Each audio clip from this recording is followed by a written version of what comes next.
Ao longe, quem olha para Gaza não pode descrever uma cidade sujeita a um bloqueio. Constatamos a realidade durante um passeio pelas ruas e ruelas.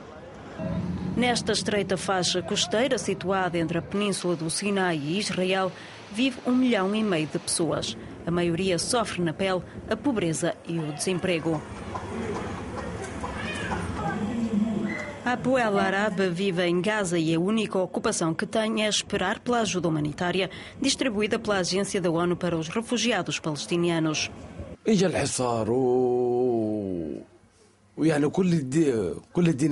O bloqueio começou e tudo foi fechado, incluindo o posto de passagem para Israel. Deixamos de ter acesso ao material que usávamos para trabalhar.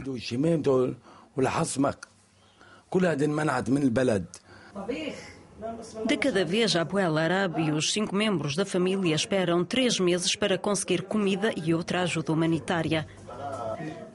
Antes do bloqueio, esta família conseguia sustentar-se, mas hoje está dependente da ajuda e dos empréstimos.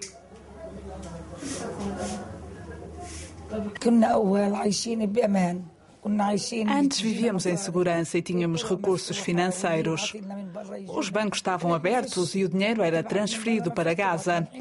Agora nada disso existe. Deixamos de poder receber dinheiro.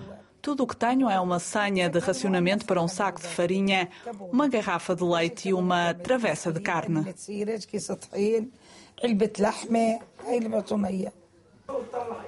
Apesar da falta de dinheiro na família de Abu El Arab, os meios de comunicação, como a televisão ou o computador, são essenciais.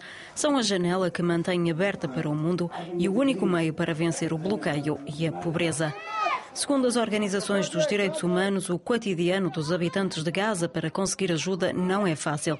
Esperar várias horas junto dos centros de distribuição tornou-se um hábito para mais de 60% da população da faixa de Gaza, que sobrevive graças à ajuda internacional. O bloqueio da faixa de Gaza começou quando o Hamas venceu as legislativas de 2006. Israel afirma que é para impedir a entrada de armamento e para acabar com os ataques de mísseis a partir de Gaza. A tudo isto junta-se um longo conflito interpalestiniano. Hamas e Fatah trocam acusações.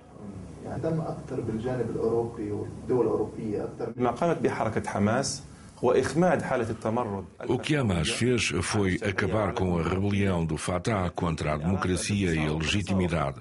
Segundo o relatório de um jornalista americano, o Fatah fazia parte de uma conspiração americana e israelita para destruir o Hamas porque este tinha ganho as eleições.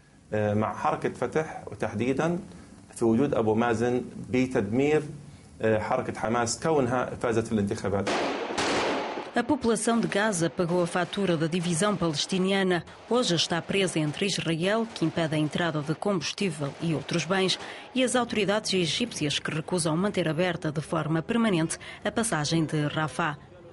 E como se não bastasse, o Hamas impôs a sua lei no território.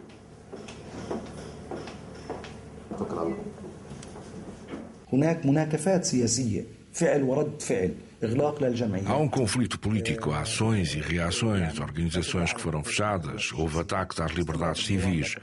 Continuamos a ter fenómenos como as detenções políticas e a tortura. Continua-se a impedir que os antigos funcionários da autoridade palestiniana viajem para o estrangeiro sem autorização e impedem-se as visitas de organizações de direitos humanos aos detidos. Em dezembro de 2008, ou seja, 2 anos depois do início do bloqueio, a faixa de Gaza teve de fazer face à ofensiva de Israel. O Tzahal procurava resgatar o soldado Gilad Shalit, raptado por extremistas palestinianos, e derrubar o movimento Hamas. A guerra matou cerca de 1 milhar de pessoas e provocou uma onda de críticas a Israel. Do ponto de vista dos habitantes de Gaza, o conflito abriu as portas à solidariedade internacional, concretizada com o envio de ajuda humanitária via aérea ou marítima. Para uns, estas ações são motivo de alegria, para outros, sinónimo de tragédia.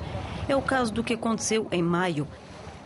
As forças israelitas tomaram o controle da Frota da Liberdade numa ação que resultou na morte de 9 ativistas turcos. Mais uma vez, o mundo pediu o fim do bloqueio de Gaza.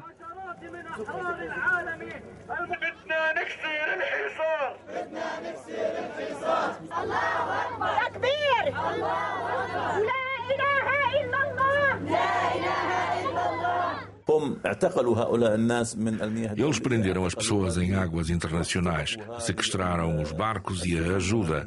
Devem acabar com estes atos de pirataria. Israel deveria ser julgado por estes crimes cometidos contra os ativistas. Depois do ataque contra a Frota da Liberdade, um pouco por todo o lado em Gaza vêem-se bandeiras turcas. Alguns habitantes decidiram homenagear a Turquia à sua maneira. Nesta pequena casa encontramos Recep Tayyip Erdogan.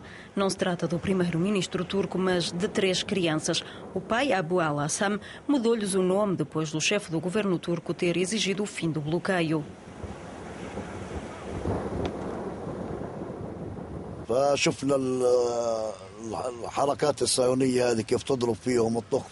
Vi como as forças israelitas os mataram. Foi terrível. Organizei 4 dias de luto para honrar a memória das vítimas turcas que tentavam romper o bloqueio. Depois decidi mudar o nome dos meus filhos. Estou contente com a decisão.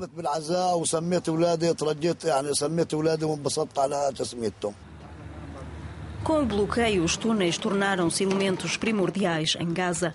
Perto do Egito, na cidade de Rafah, podemos encontrar centenas. Os habitantes chamam-nos túneis da vida. É através deles que chega comida e armas. Nesses mesmos túneis morrem muitos palestinianos devido aos ataques israelitas, ao desmoronamento da estrutura e por causa das explosões.